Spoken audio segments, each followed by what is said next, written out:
ఇల్లిందల సరస్వతీదేవిగారి వ్యాసంలో మన సంస్కృతికి అసలైన వారధులు ఎవరో చూద్దాం.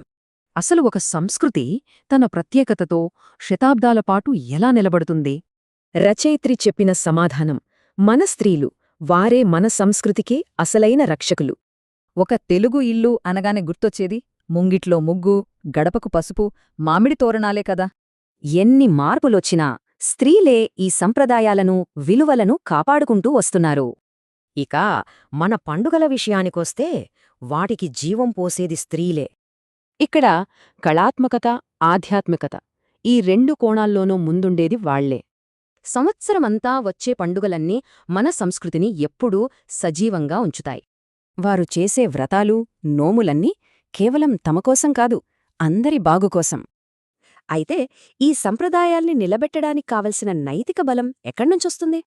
సీతా, సావిత్రి, పార్వతీ లాంటి ఎందరో పౌరాణిక ఆదర్శమూర్తులే వాళ్లకి స్ఫూర్తి. ఈ కథలు ఓర్పుని, భక్తిని, ఎలాంటి కష్టాన్నైనా ఎదుర్కొనే శక్తిని ఇస్తాయి. సరే, మరి ఈ జ్ఞానమంతా తరతరాలుగా ఎలా అందింది? ఇక్కడే ఉంది అసలు విషయం. ఒకప్పుడు స్త్రీలకు చదువుకునే అవకాశం తక్కువ.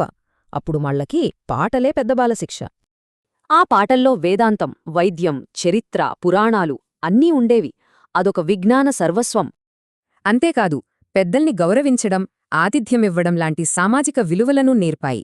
మొత్తంగా స్త్రీల పాత్రపై రచయిత్రి ఏమన్నారో చూద్దాం. ఆమె ఇల్లిందల సరస్వతీదేవి, తన తరం గొంతుకని వినిపించిన గొప్ప రచయిత్రి.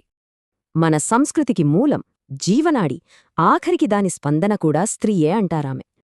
స్త్రీ ఈ జాతికి జ్ఞానాన్ని పంచే ఒక జ్యోతిలాంటిదని ఆమె బలంగా చెప్పారు.